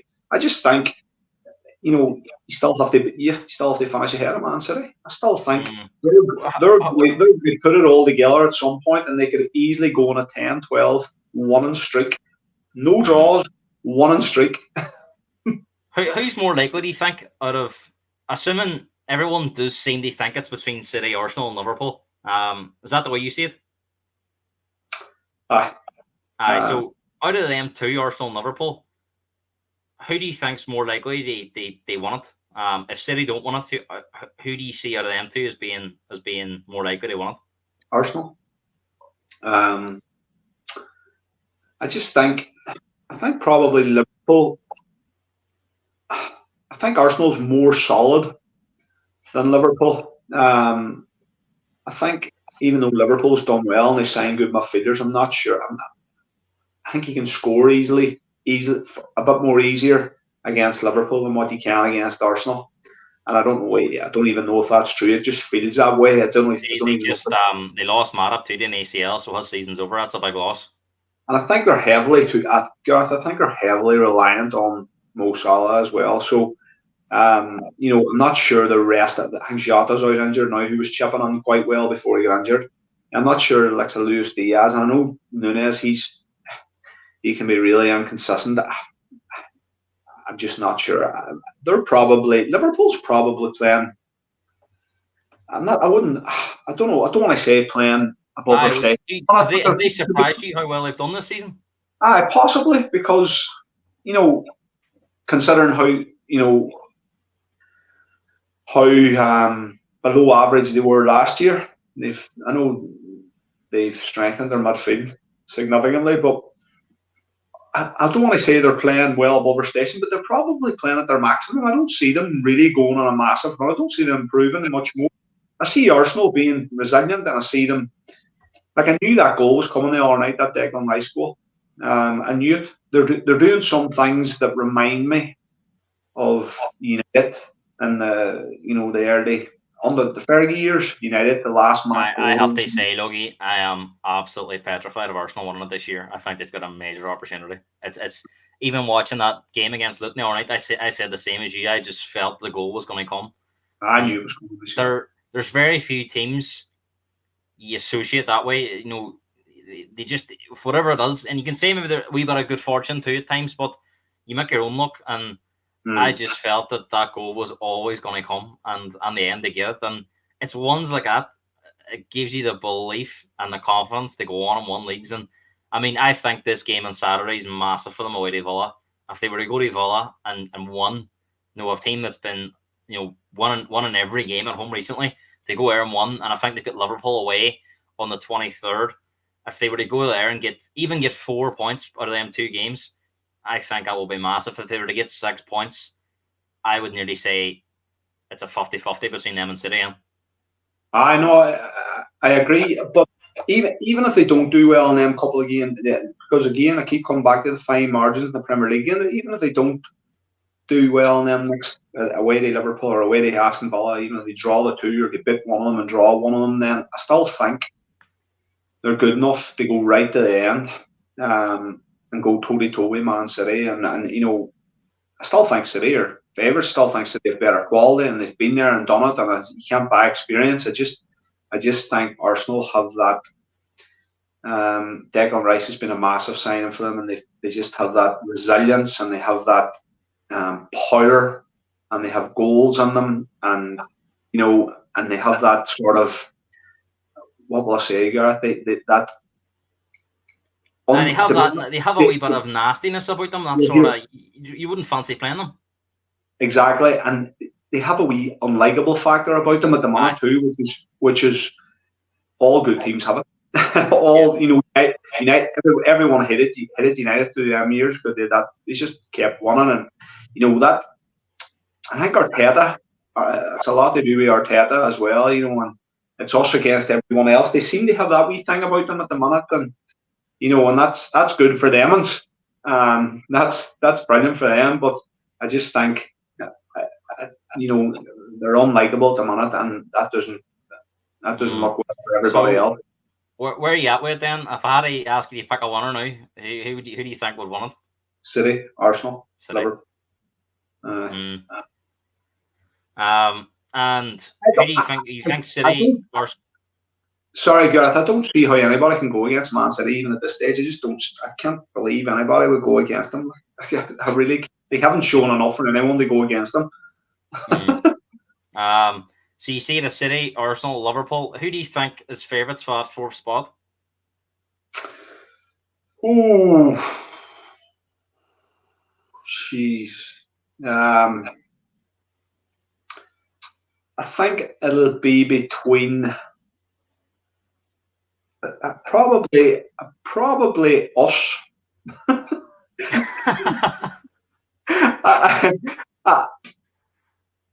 I don't know. Maybe that's my heart talking. I think maybe that's my heart talking. I just think because United know how to do it, and more so over Aston Villa, and I know Newcastle. Somebody just laughing emoji this podcast there. I don't know if that was in reference to your comment.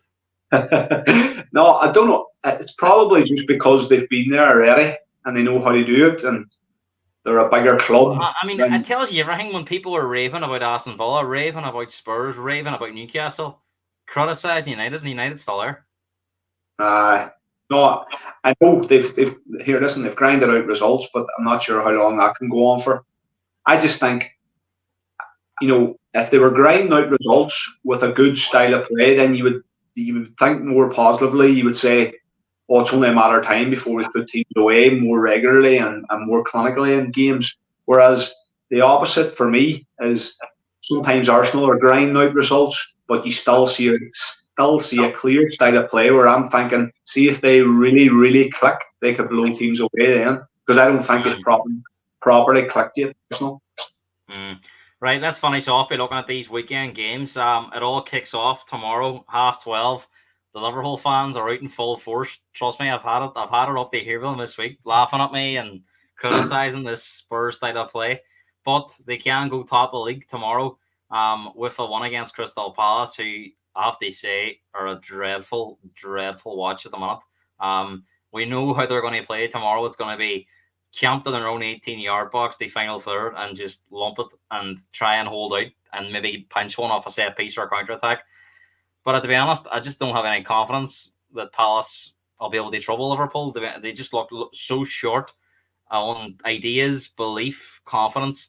I mean, I've never heard the Palace fans as loud when they booed them off against Bournemouth. I mean, a team that was below them in the league table come and completely out-football them, outthink them and play them off the pitch. And I think that was the final straw for Palace fans. I've heard a lot I was listening to Talk Sport, and there's Palace fans actually saying, this might sound silly, but I would rather get relegated trying to have a go than sit back and watch this dross every single week. And we're hearing that Hodgson is under a bit of pressure now because the Palace faithful have really spoken. And as you say, as they often say, Logie, it's the fans that get you sacked. And when they're so against it, he really needs to. I think Roy needs to make a change in terms of how he's going to approach games. Otherwise, I'm not sure how much longer Palace, because it's great when you're not playing well, you always have to get results. When the style of play is terrible and you're not getting results, it always makes it worse, Logie. So I think it's a great opportunity for Liverpool to get themselves to the top of the table with Arsenal going away to Aston Villa. That's not a given. So Liverpool could well find themselves top of the table for the rest of the weekend, going on the next week if they won this game. How do you see it going? And I mean, we spoke briefly about Liverpool, but what's your thoughts? More of your thoughts on them, and maybe touch on Crystal Palace as well.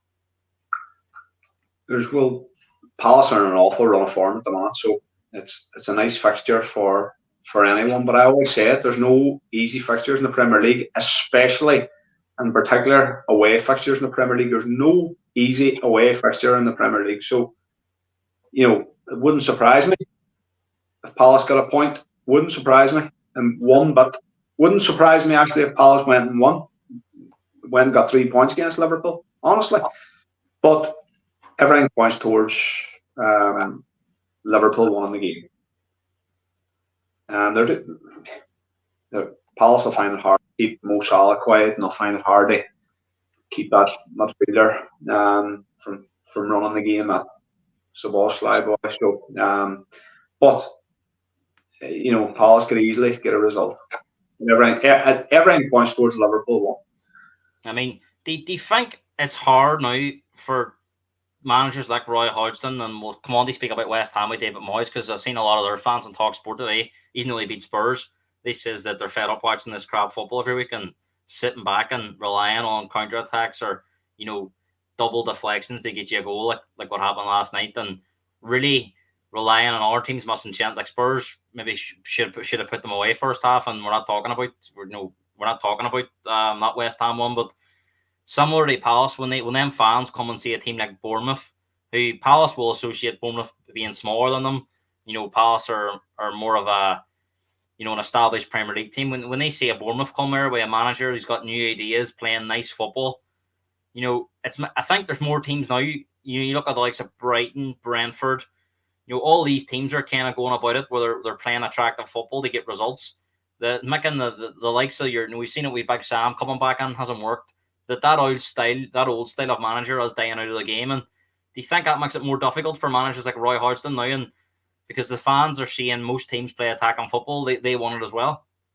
Yeah, exactly. But I always say, be careful what you wish for too. Roy Hodgson's a great coach, and he's done a good job for most clubs he's been with, but he hasn't been helped, Gareth, this year. Two of his best players have been missing most of the season. That Olise and Eze boy have been. And they lost Zaha in the summer too. They lost Zaha, so but them's the two players that sort of potentially are going to replace Zaha, and I would say they've probably played a half a dozen games between the two of them all season. So it hasn't been helped by that, but it's hard for him when you see them kind of old style managers. And not quite doing it, not quite getting the results, not quite grinding out the results. When you see the likes of your Brighton manager, De Zerbi, and playing lovely attacking football, but it wouldn't surprise me if Roy Hodgson stays in the job and finishes ahead of Bournemouth and ahead of Brighton as well. It wouldn't surprise me. So, what's your score prediction for that game tomorrow? 1 each. 1-1 draw. Fuck that, I'll be a big blue Liverpool. I just can't see Palace troubling them. I think Liverpool, it won't be a hammering, because I think Palace will make it so difficult because they'll sit back. But I think Liverpool will find a way. 2-0 Liverpool will go. Now, if you had a look at this fixture maybe 5 years ago, you'd have thought, what an awful game. But I mean, these two teams only know one way, and that's attacking football. Brighton, as you mentioned, with De Zerbi. I mean, very, very highly rated. A lot of top European teams are looking at him. I heard him being linked with Real Madrid, with the expectation that Ancelotti could be moving on at the end of the season to the Brazil job. I've seen him been linked with United job as well at times. He was linked with a Spurs job in the summer. So he's definitely highly sought after. And Burnley, to their credit, company said at the start of the season, we're not going to change our way that got us promoted. And they've come up and they've took some heavy beatings playing his style of football. I mean, where do you stand on that with Burnley? I mean, clearly haven't got the quality. They go toe-to-toe with teams in the Premier League, but company sort of says, you know what, I'm not changing. This is what got us promoted, and this is the way I want to play. I mean, what do you think, lad? I mean, it's brave, but is it naive as well? It's probably naive. They're going down. Like, let's be honest. Burnley's going down. Unless they really strengthen in January. And they're nice to watch, actually. They're good to watch, but they haven't got the quality for the Premier League playing that way. They're too open. And now they've lost that wee winger, Koleosho, or who's a decent player. So that's a big part of their attacking threat and the way he wants to go about things. So I can only see the Demons going down. I'll be surprised. I'll probably sit near you, but I'll be surprised that they don't go down. That could be a 3-2, 3-1 to Brighton or something like that. And I mean, Brighton probably struggled to hit the heights of last season, and that's because of the European football. But they've qualified out of a difficult looking group with Ajax and Marseille in it. They could top that group if they beat Marseille at home on Thursday. And they haven't certain games this year played very well. You look at the game at Old Trafford; they were brilliant against United, and they were very unlucky to lose the Chelsea game at the weekend. So I mean, very similar. De Zerbi doesn't change his tactics for anybody they play, and often has quite a lot of success playing against the best teams because they probably have a lot more quality than someone like Burnley, for example. I mean, what do you think of this De Zerbi? I mean, do you think it's very much it could be his last season at Brighton? There's going to be too many big clubs coming in from him. You would think, absolutely outstanding coach. Sold Caicedo, sold McAllister. I'm probably forgetting somebody else as well, two of the best midfielders, young midfielders in the Premier League. The heartbeat of his team, and he's still getting results in the Premier League, playing exactly the same way. And he's signed a couple of young players as well. And here's a boy who changes his team really often, week on week, changes attacking players. You haven't a clue what team he's going with every week. And I think he changes his goalkeeper off and on too. Game to game, apparently. I think he changes his goalkeeper. So, an absolutely outstanding coach. He's been unlucky. I think a couple of his centre halves has been injured. I think he always it was Lewis Duncan and one other all the time. But I think Lewis Duncan's been injured now for a bit. So, he's still getting results. A brilliant style of play and a brilliant coach and a really good team to watch who the coach seems to get the best out of and improves most of his players that work under him. And you say 3-1 for this game. I agree. I think Brighton will win it pretty comfortably. I don't see Burnley scoring at all, so I'll go for 3-0. Big game at 3 o'clock. United Bournemouth. Can United string back-to-back wins together? Probably hasn't happened too much this season because they've probably had back-to-back league ones, but maybe slipped up midweek in Europe or they went out of the cup. So chance they build a bit of momentum. And a few weeks ago, this would have looked like a banker home win, even when United struggling a wee bit. You'd have still fancied them at home because they found a way to beat the teams below them in the league. But Bournemouth are one of the informed teams.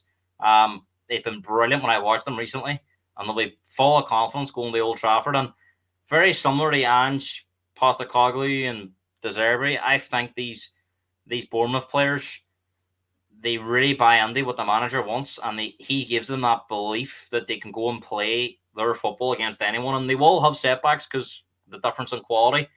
But when I've seen Bournemouth play Liverpool, play Man City, play Spurs, play Arsenal, they've went with the same style of play. They don't change. So, I mean, interesting game because if United aren't careful, Bournemouth could definitely hurt them.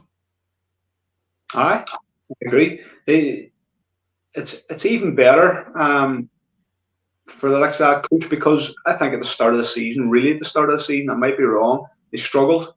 He's starting to. I think the squad are starting to really. I think his ideas are starting to get across. I think as well, he wasn't helped coming on because a lot of media and a lot of the fans were upset with Gary O'Neill sacking, and the fact that he'd started so well at Wolves, that made it even more difficult for him. I suppose it shows you again mentally he's had to do a lot and to get his message across, to get them Bournemouth players. They've been scratching their head going, do you know what, maybe we should have stuck with O'Neill, and we enjoyed it because I think the Wolves players, and I'm a massive fan, we'll talk about Wolves in a wee minute, but O'Neill seems to be a really, really good coach and a really, really good character. So you could forgive Bournemouth maybe for thinking, oh, why did we change? But, over the last few games, I think they've been excellent and they've really, as you say, kicked on. That's what I'm saying. The penny seems to have dropped with most of that squad now in the way your man wants them to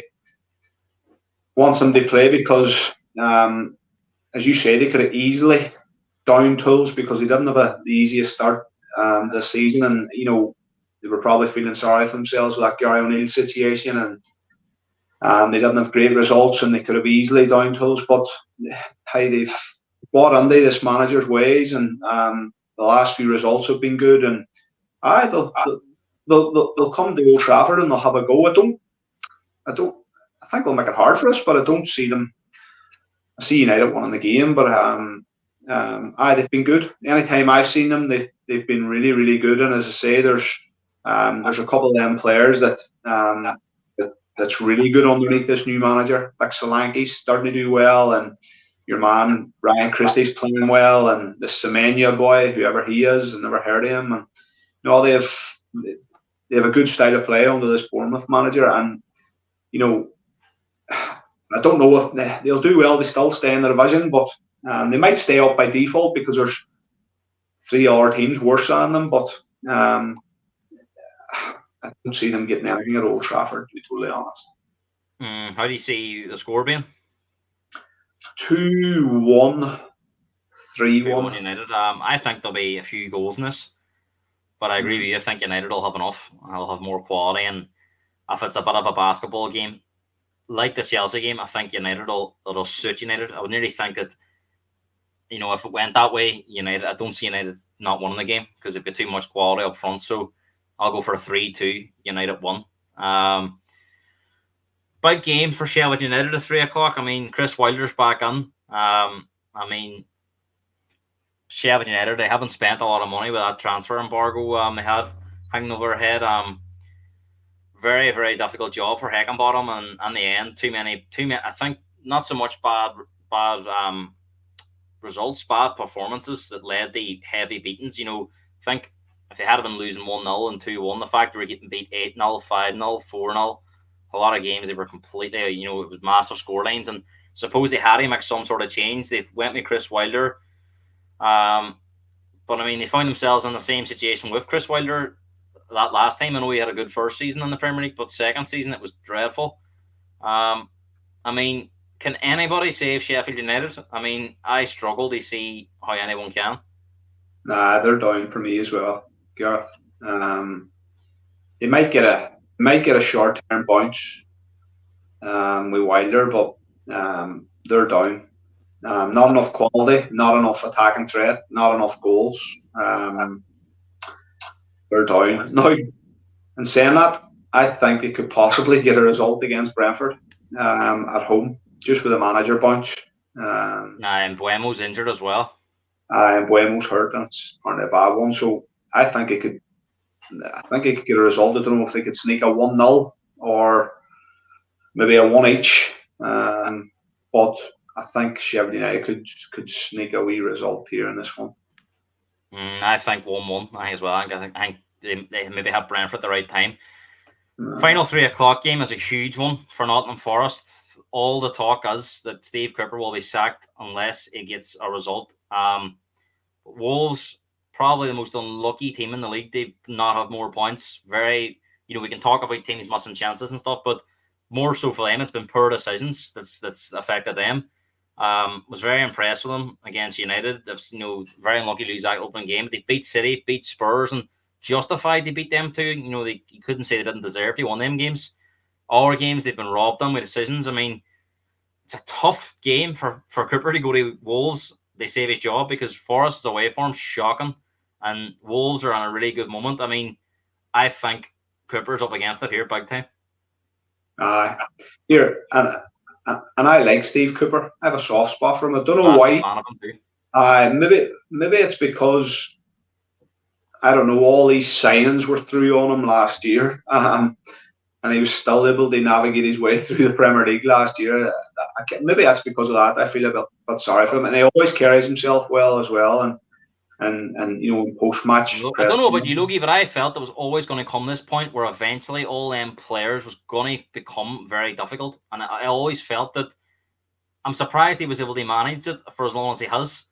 And the expectations of the Forest owner is that they need to be challenging mid-table and they need to be going the way Brentford and Brighton are going, pushing towards Europe.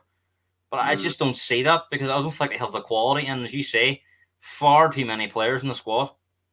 A lot of them is just not his signings. So I don't think Steve Cooper, if he's sacked, I don't think he'll be able to work for long. All the talk is that he takes over from Hodgson at Crystal Palace. That's what all the talk is. If he's sacked, I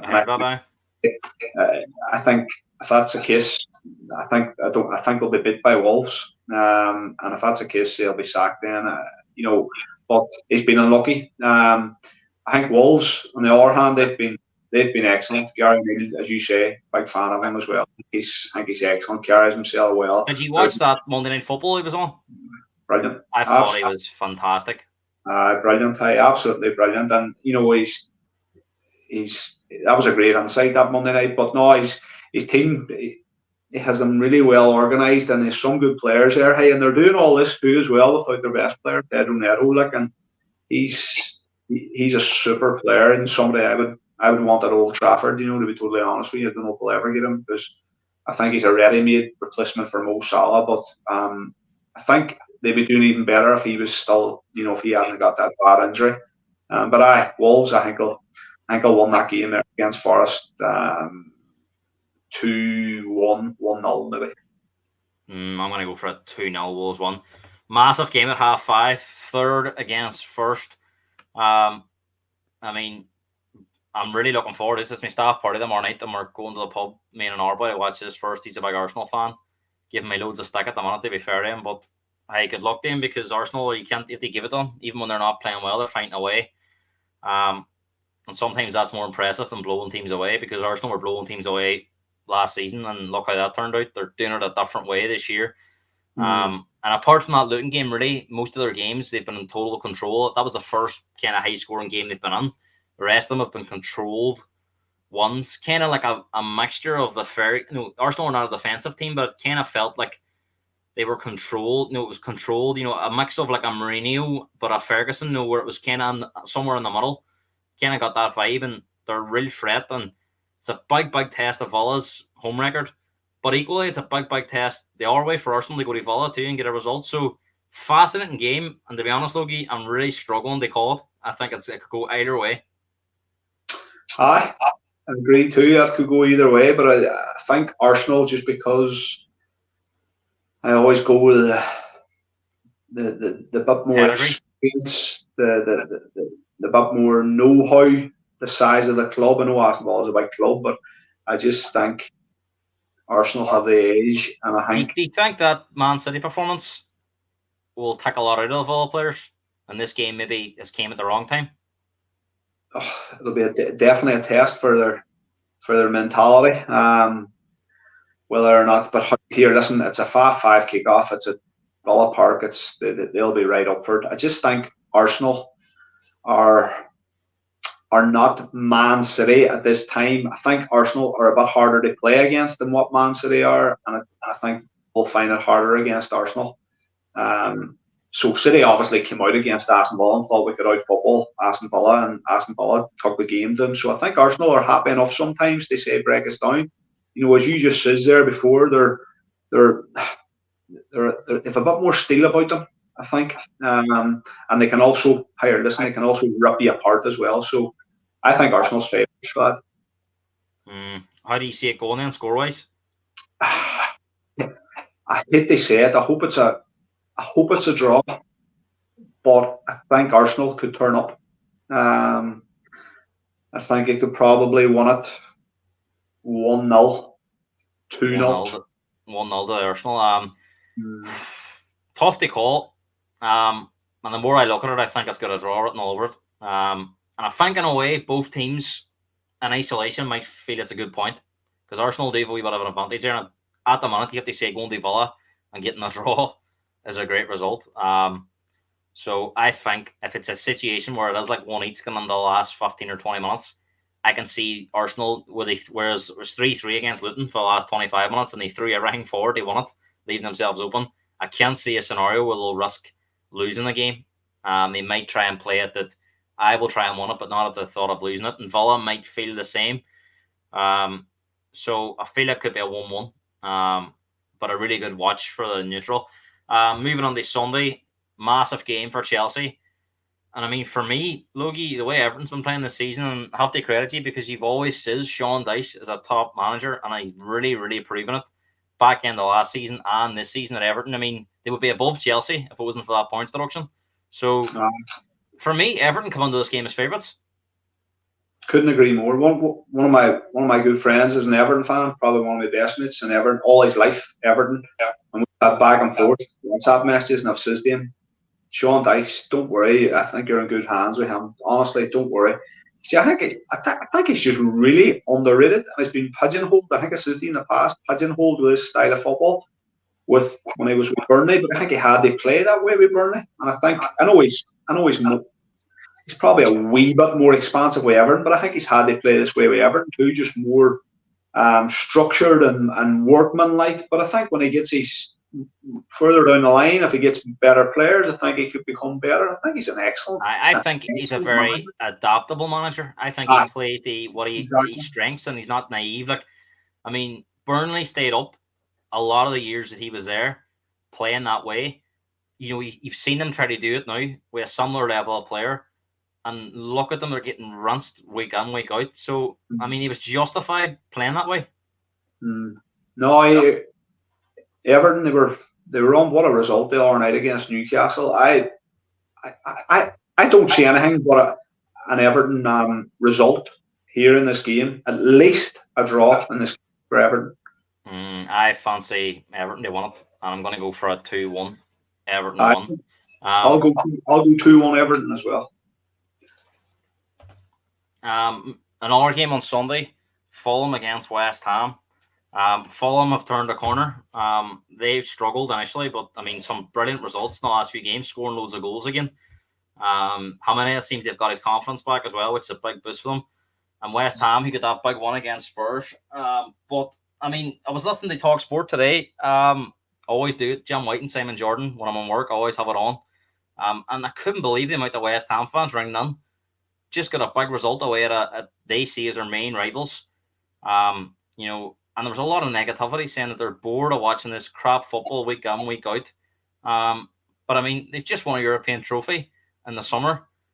As Moyes, the most over-criticised manager in the league for what he's actually producing at West Ham. Probably. And West Ham fans, I've heard this, I've listened to them and I've heard this throughout the... Can you explain to me what the West Ham way is? Exactly. I know that's what I was going to say to you. I don't know who they think they are or who they want to be, but they have an overinflated opinion of themselves. And, you know, they're very lucky to have David Moyes.